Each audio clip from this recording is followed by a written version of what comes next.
اللہ کسی قوم کو ذلیل و رسوا نہیں کرتا جب تک وہ اللہ کے حکموں کا انکار نہیں کرتی۔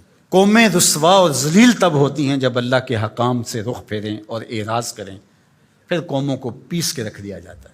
ماضی کے اندر جو قوموں کو عذاب دیے گئے تھے وہ حصی تھے، اور حضور علیہ الصلوۃ والسلام کے بعد جو عذاب آتے ہیں وہ حصی نہیں ہیں، وہ معنوی ہیں۔ ماضی کے اندر جو قوموں کو عذاب دیے گئے، ان پہ پتھر اترے، ان کے اوپر جو چوہوں کا عذاب آیا، ان کے اوپر مینڈکوں کے عذاب آئے، طوفان آئے، ڈبو دیے گئے، ان کی شکلیں مسخ کر دی گئی، خنزیر اور بندر بنا دیا گیا، مختلف صورتوں میں تبدیل کر دیا گیا۔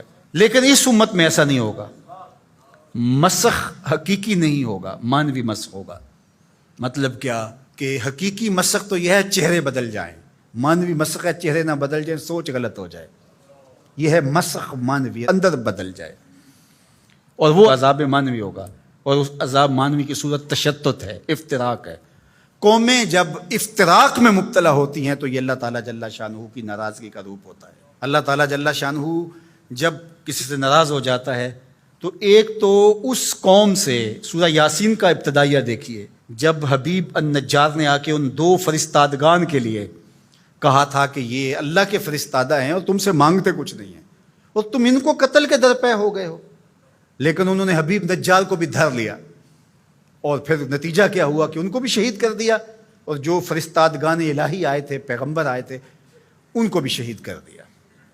اور سورہ یاسین میں وہ سارا واقعہ موجود ہے، اور وہاں پڑھیے اللہ نے جو ان کے اوپر عذاب نازل کیا۔ ایک تو وہ چیخ تھی جس نے ان کو آ لیا، اور پھر وہ جو ہے وہ اپنے گھروں میں گرے پڑے ہو گئے۔ اور دوسرا جو عذاب اللہ تعالیٰ نے دیا اس قوم کو، اللہ تعالیٰ نے فرمایا پھر ہم نے ان کی طرف کوئی ہادی بھیجا نہیں۔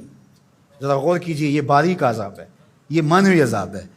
انہوں نے میرے فرستادگان کی قدر نہیں کی تو پھر میں نے سزا کیا دی کہ پھر ان کی طرف میں نے کوئی ہادی نہیں بھیجا، رہنما نہیں بھیجا جو ان کی رہنمائی کر سکے، ان کو بلائے، ان کو پھر اندھیروں میں بھٹکنے کے لیے چھوڑ دیا گیا۔ تو یہ بات ذہن میں رکھیے گا، جب قومیں تشدد، ناقدری، اچھے لوگوں کو نظر انداز کرنے کا مزاج پیدا کرتی ہیں تو پھر ان کے اوپر جو عذاب بھیجے جاتے ہیں ان میں سے ایک عذاب کہ پھر وہ حقیقی قیادت سے محروم کر دیے جاتے ہیں۔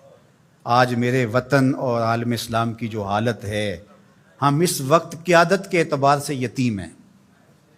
یہ الگ بات ہے کہ ہر بندہ دعویٰ کر رہا ہے کہ میں ہی نجات دہندہ ہوں اور میں ہی قائد ہوں۔ مذہبی لوگ بھی، سیاسی لوگ بھی، سب کہتے ہیں کہ میرے بغیر تو چرخ کا پہیہ ہی نہیں گھوم سکتا، میں ہی سب کچھ۔ لیکن حقیقی طور پہ اگر دیکھیں تو یہ امت بے امام ہے۔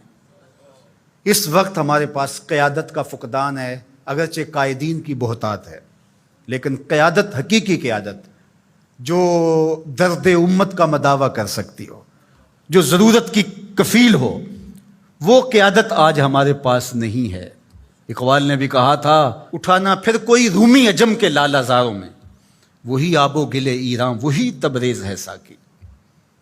اور دوسرے مقام پہ یہاں کے حالات کا، چمن میں رخت گل شبنم سے تر ہے، سمن ہے، سبزہ ہے، باد سحر ہے، مگر ہنگامہ ہو سکتا نہیں گرم، یہاں کا لالا بے سوز جگر ہے۔ یہ سزائیں ہوتی ہیں قوموں کو کہ ان کے اندر پھر حقیقی قیادت کو اٹھا لیا جاتا ہے، پھر قوم بھٹکنے کے لیے چھوڑ جاتے ہیں، پھر مختلف جتھوں کے ہتھے چڑھ جاتی ہے۔ اور آج جو ہے ہمارے ساتھ ہو رہا ہے وہ کسی سے مخفی نہیں ہے۔